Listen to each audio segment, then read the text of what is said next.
When disaster strikes at sea, most people assume survival comes down to strength. Who is the strongest? Who can swim the longest?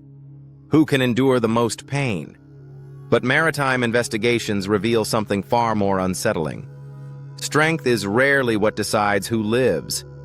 Again and again, survivors share one trait, and it has nothing to do with physical power. It is psychological.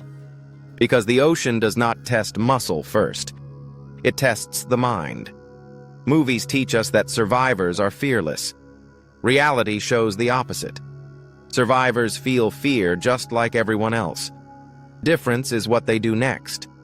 While panic spreads through a lifeboat, while denial convinces some that rescue is guaranteed, certain individuals shift almost immediately into acceptance. Not hopelessness. Acceptance. They understand the situation is real, and because they accept it faster, they act faster. They ration supplies sooner. They conserve energy earlier. They observe instead of react. This psychological pivot often happens quietly, but it changes everything. Researchers who studied maritime disasters noticed that many victims were not incapable. They were delayed. Delayed by disbelief. Delayed by emotional shock. Delayed by the refusal to accept how serious the situation had become. At sea, delay is lethal. The ocean is not hostile.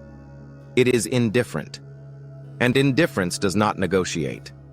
One of the most dangerous emotions a survivor can experience is denial. Denial burns daylight.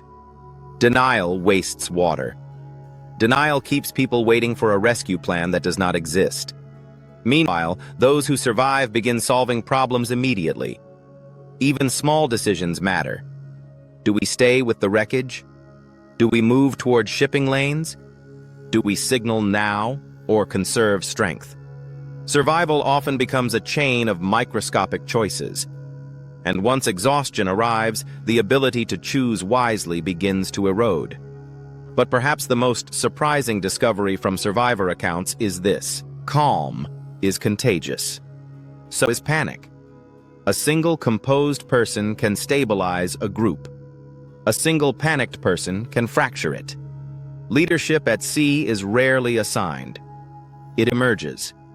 This is why two lifeboats drifting under the same sky can face completely different outcomes. In documented shipwrecks, investigators repeatedly found that survivors were not always the most experienced. They were the most psychologically adaptable.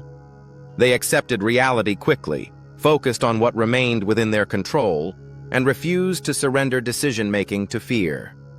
These patterns appear again and again across maritime history. The same mental thresholds, the same breaking points, the same thin line between endurance and collapse. I explore these survival behaviors in The Ocean Doesn't Forgive, where we examine what the sea reveals about the true limits of human endurance. Because surviving the sinking is often only the beginning. Out there, time stretches. Hope fluctuates. The horizon never answers. And the greatest battle is rarely against the water, but against the quiet voice that suggests giving up. Most people believe they would fight to survive. But the truth is, until a person faces the scale, isolation, and indifference of the open ocean, no one really knows. Because the ocean doesn't measure strength. It measures endurance. And it never forgives.